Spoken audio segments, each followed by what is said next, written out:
NCVT, NSDC and sector skill councils. तो जब NSDC को स्टैब्लिश किया गया, आपस 2014 की बात मैं करूँगा, तो उस समय था कि सारे इंडस्ट्री के नीड्स को एक सिंगल बॉडी मेंटेन नहीं कर पाएगी, फुलफिल नहीं कर पाएगी, फिर go back to the previous education system. तो ये आया माइंड में कि अलग अलग इंडस्ट्री की सेक्टर स्किल काउंसिल होनी चाहिए। Currently, 37 sector skill councils are working in this country. We represent the mining sector skill council. Power की अपनी है, एरोस्पेस की अपनी है, कैपिटल गुड्स की है, टेलीकॉम की है, IT सेक्टर है, देन ऑटोमोटिव है, food sector skill council, tourism, hospitality, इस तरह के 37 sector skill councils are actively working as of date. Then the model which was included was NSQF, National Skill Qualification Framework. ये 2013 में आ गया था. इसके तहत ये स्टैब्लिश किया गया दैट हर जगह अलग अलग पढ़ाई चल रही है, डिग्री सेम मिल रही है, लेकिन स्किल इकोसिस्टम बिल्कुल अलग है.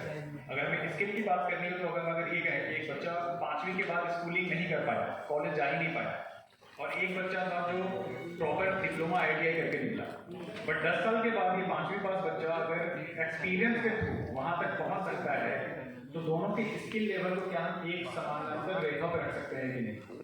तो अगर मैं ये बात करूँ कि डिप्लोमा या ITI पास आउट बच्चा लेवल 4 या लेवल 5 पे पास कर रहा है as per their skill level, और वहीं एक डंपर ऑपरेटर जो BCCL की माइंस पे काम कर रहा है वो भी लेवल 4 का है, बट हमने एक की डिग्री की बात की और एक की स्किल के लेवल की बात की, क्योंकि डंपर ऑपरेटर का कोई कोर्स नहीं चल रहा है किसी कॉलेज में, उसका स्किल है.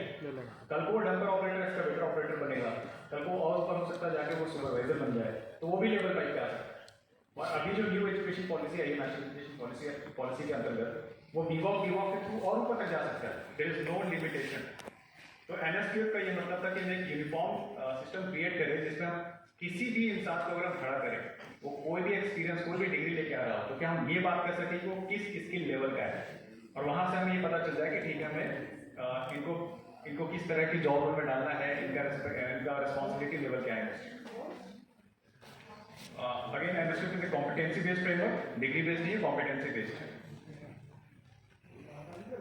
NSQF ये इंश्योर करता है कि एक नेशन है तो एक स्टैंडर्ड रहे, हम उसको मेंटेन करके चले. इसके अंतर्गत बहुत सारे गजट नोटिफिकेशन आया हुआ है, NSQF गजट नोटिफिकेशन 2013 में, जिसमें बहुत डिटेल में मिनिस्ट्री ने बताया था, जिस पे सब काम चल रहे हैं.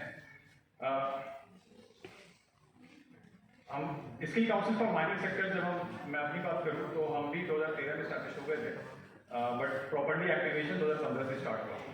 तो every sector skill council is promoted by an industry body. जो संजय सर ने भी कहा था कि स्किल को इंडस्ट्री को ही लीड करना चाहिए, तो सारी सेक्टर स्किल काउंसिल कोई ना कोई इंडस्ट्री लीड कर रही थी, उन्होंने प्रमोट किया था.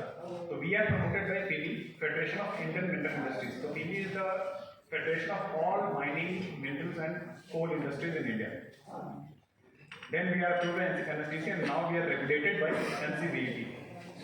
And NSDC ने गजट नोटिफिकेशन 2015 में निकाला, जिसमें STMS को बाकी सारे सेक्टर स्किल काउंसिल की तरह ऑथराइज किया non statutory agency for certifying the mining workforce in India. तो धनबाद में आपने तो आपको सबको पता है DGMS एग्जिस्ट करती है. तो DGMS जो है वो स्टैट्यूटरी जॉब रोल्स पे सर्टिफाई करती है. तो being a mining engineer I am certified by director general of mine safety DGMS Dhanbad. But क्या एक भी ऑपरेटर्स या सुपरवाइजर्स जो नॉन माइनिंग सुपरवाइजर्स है या फिर कोई भी जनरल मजदूर किसी माइनिंग इंडस्ट्री में, क्या उसका कोई सर्टिफिकेशन है, वो इंडस्ट्री ज्वाइन करता है फिर सीखता जाता है. बट अगर यहाँ पे कोई डंपर या डोजर ऑपरेटर है, वो आज तमिलनाडु चला जाता है, क्या उसको वहाँ पे वही एक्सेप्टेंस लेवल मिलेगा जो उसको धनबाद के माइनिंग एरिया में मिल रहा था? बहुत कम चांस है. बहुत तरीके से उस पर डिफरेंशिएशन आएगा, उसको अपना स्किल प्रूव करने में टाइम लग जाएगा. इसलिए हमें ये सर्टिफाई किया गया कि ऐसे सारे जॉब रोल्स, ऐसे सारे वर्कफोर्स को हम सर्टिफाई कर सकते हैं. We are the single body.